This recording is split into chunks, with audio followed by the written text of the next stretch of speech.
पूरी दुनिया जो है वो नए साल का जश्न मनाती है 1 जनवरी को हर साल। लेकिन अगर हम बात करें फाइनेंस जगत की, बिजनेस वर्ल्ड की, अगर हम बात करें निवेशकों की, तो हमारा नया साल आता है जब शुरू होता है हमारा नया फाइनेंशियल ईयर, यानी कि 1 अप्रैल को। नमस्कार, मैं हूं सुगंध। बहुत बहुत स्वागत है आपका indianmoney.com के हिंदी यूट्यूब चैनल में, जहां पर हम आपको इतनी सारी जानकारी देते हैं निवेश के बारे में कि मुझे लगता है कि अगर आपने अभी तक हमारे चैनल को सब्सक्राइब नहीं किया है तो अभी सब्सक्राइब बटन को प्रेस कीजिए। आज इस वीडियो में मैं बात करने वाली हूं इन्वेस्टमेंट के बारे में। कहते हैं कि अगर आप अपने फ्यूचर को सिक्योर करना चाहते हैं तो सिर्फ पैसे कमाने से काम नहीं चलता, इन्वेस्टमेंट करना भी बेहद जरूरी होता है। आज हम बात करेंगे बेस्ट इन्वेस्टमेंट ऑप्शंस जो हैं 2022 में। भाई, आने वाले नए फाइनेंशियल ईयर में अगर आप इन 5 जगहों पर निवेश करेंगे तो आपको मिलेगा शानदार रिटर्न। पिछले साल जो है बहुत सारे निवेशकों ने अपने पैसों को इन्वेस्ट किया, बहुत सारे लोगों ने बहुत सारे पैसे कमाए, काफी लोगों ने काफी पैसे गंवाए। इसीलिए मैं हमेशा कहती हूं कि इन्वेस्टमेंट जो है वो हमेशा सोच समझकर करनी चाहिए, सारी जानकारी हासिल करने के बाद करनी चाहिए। सिर्फ किसी एक व्यक्ति की बात ना माने, खुद जो है वो ज्ञान ले। चलिए शुरू करते हैं इस वीडियो को, जहां पर मैं आपको बताऊंगी कि क्या है वो 5 बेस्ट इन्वेस्टमेंट्स जो आप साल 2022 में कर सकते हैं। चलिए शुरू करते हैं इस वीडियो को। नए साल 2022 में हमारे लिए बहुत सारी नई उम्मीदें हैं। पिछले साल इक्विटी बाजार में निवेशकों को शानदार रिटर्न मिला है। ये साल निवेशकों के लिए कैसा रहेगा, निवेशकों को कहां बेहतर रिटर्न मिलेगा, इस बारे में जानने की अब कोशिश करते हैं। दोस्तों, पिछले साल की तरह ही इस साल भी आईपीओ के बाजार में बहार आने वाली है। पिछले साल 60 से ज्यादा नए आईपीओज लॉन्च हुए थे। माना जा रहा है कि इस साल भी आईपीओ का बाजार बेहद गुलजार रहेगा। जानकारों के मुताबिक इस साल तीसरी तिमाही यानी कि 3rd क्वार्टर तक पिछले साल का आंकड़ा पार हो जाएगा। अगर आप आईपीओ में सोच समझकर निवेश करेंगे तो रिटर्न जो है वो निश्चित है। शेयर बाजार के एक्सपर्ट्स के मुताबिक अगर निवेश से पहले आप होमवर्क ठीक से करेंगे तो आपको नुकसान नहीं होगा। देखिए, मार्केट में ऐसे बहुत सारे लोग आपको मिल जाएंगे जो आपको अलग अलग सलाह देंगे, जो एक अच्छे फाइनेंशियल बैकग्राउंड से भी नहीं है। आप कभी देखेंगे कि आपके किसी दोस्त ने जो है कहीं पर इन्वेस्ट करके काफी अच्छे पैसे कमा लिए, तो आप सोचेंगे मैं भी वहीं पर इन्वेस्ट करूंगा। लेकिन मेरी आपको एक सलाह आईपीओ इन्वेस्टमेंट के बारे में सिर्फ यही है कि न्यूज़ जो है, जी हाँ, करंट न्यूज़ जो होती है उस पर ध्यान दें। जैसे कि हम आपके लिए बहुत सारे वीडियोस लेके आते हैं आईपीओ पे, उन्हें लगातार देखते रहें, अपनी नॉलेज को अपडेट जो है वो करते रहें। तो जैसा कि मैंने आपको बताया, साल 2022 में अगर आप इन्वेस्टमेंट करना चाहते हैं तो आईपीओस जो है एक अच्छी इन्वेस्टमेंट है। बहुत सारे नए आईपीओस जो हैं आने वाले हैं। इनफैक्ट इस बार का जो बजट है, जी हाँ, यूनियन बजट 2022 में ये अनाउंसमेंट भी की गई कि एलआईसी का आईपीओ भी आएगा। इसके बारे में अगर आप चाहते हैं कि अलग से मैं एक वीडियो बनाऊं तो आप कमेंट करके मुझे बता सकते हैं। चलिए अब बात करते हैं दूसरे ऑप्शन के बारे में, जो है शेयर्स। शेयरों से कमाई 2022 में इन्वेस्टमेंट प्लान की लिस्ट में बहुत ही उम्दा ऑप्शन माना गया है। अगर आप शेयर्स में इन्वेस्ट करना चाहते हैं तो इस साल अच्छी क्वालिटी वाले ब्लू चिप या मिड कैप और स्मॉल कैप स्टॉक्स भी तगड़ा रिटर्न दे सकते हैं।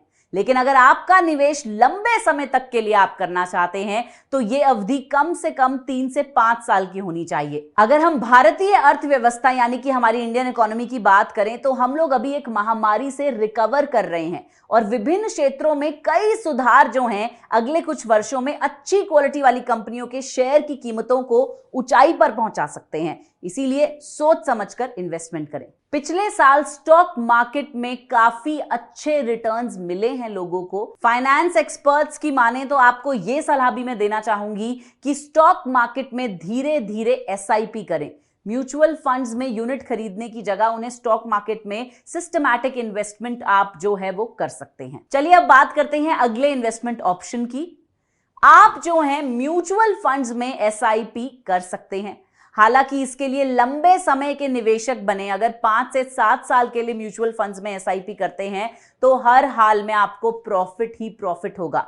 इसके अलावा म्यूचुअल फंड्स में निवेश हमेशा से प्रॉफिटेबल तो माना ही गया है, लेकिन शुरुआती निवेशक जो हैं वो हाइब्रिड स्कीम्स में निवेश करें। आपने वो कहावत तो सुनी ही होगी, never put all your eggs in a single basket.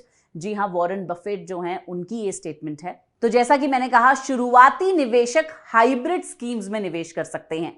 इनमें इक्विटी का हिस्सा 65 to 80 यानी कि 65 से 80% के बीच, और डेट फंड का हिस्सा 20 से 35 यानी 20 से 35% के बीच हो सकता है। चलिए अब बढ़ते हैं अगले इन्वेस्टमेंट ऑप्शन की तरफ, जो है स्मॉल सेविंग स्कीम्स। अगर आप निवेश के परंपरागत साधनों पर ज्यादा भरोसा करते हैं तो स्मॉल सेविंग स्कीम्स में निवेश किया जा सकता है। इसमें आता है public provident fund, national pension scheme, senior citizen saving schemes, Sukanya Samriddhi Yojana. ऐसी ही कई स्कीम्स हैं जिनमें आप निवेश कर सकते हैं। क्योंकि ये गवर्नमेंट की स्कीम्स हैं, इसीलिए इन्हें काफी सेफ भी माना जा सकता है, इन पे भरोसा किया जा सकता है।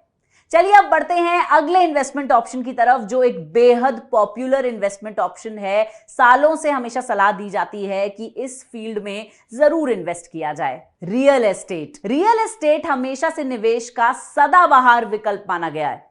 अगर आप रियल एस्टेट में इन्वेस्ट करेंगे तो हर साल आपको पॉजिटिव रिटर्न जो है वो मिलेगा ही मिलेगा। हमारे देश में रियल एस्टेट में इन्वेस्ट करने पे टैक्स बेनिफिट के साथ साथ वैल्यू एनहांसमेंट्स का भी फायदा मिलता है। दोस्तों, मैंने अभी तक तो सिर्फ बात की थी आपसे आईपीओस के बारे में, रियल एस्टेट के बारे में, किस तरह से आप म्यूचुअल फंड्स में इन्वेस्ट कर सकते हैं।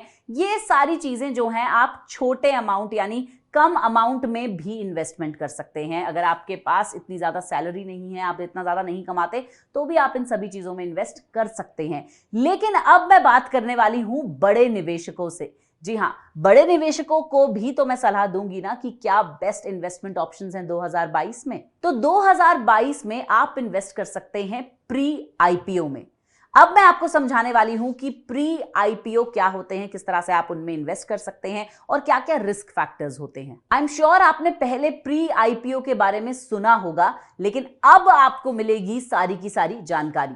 दरअसल जब भी कोई कंपनी या फर्म प्राइवेट से पब्लिक होती है तो उसके लिए इनिशियल पब्लिक ऑफरिंग यानी कि आईपीओ लाती है। लेकिन आईपीओ के माध्यम से बाजार से मतलब लोगों से पैसा लिया जाता है और कंपनी जो है एक्सचेंज पर लिस्ट हो जाती है। जब कोई भी व्यक्ति उसके शेयर खरीद और बेच सकता है तब हम कहते हैं कि कंपनी का जो है आईपीओ आ गया है।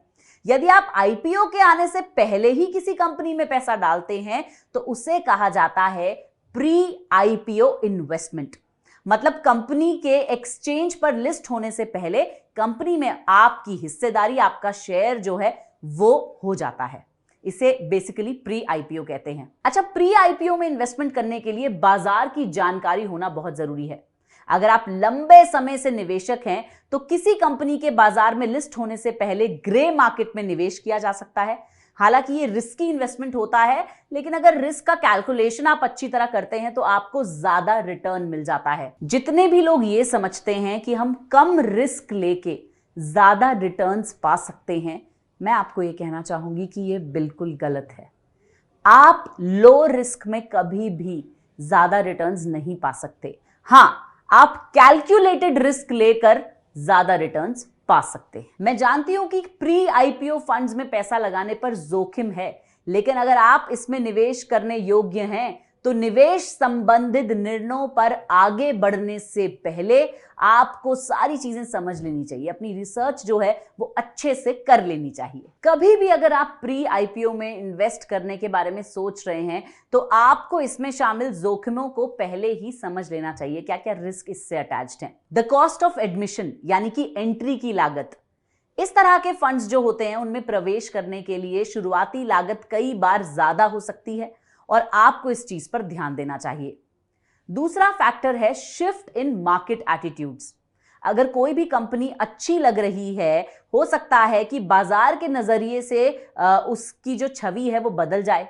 तो ये कहना मुश्किल है कि भाई बाजार के नजरिए से जो पहले अच्छी लग रही थी वो आगे जाके भी अच्छी रहेगी या नहीं।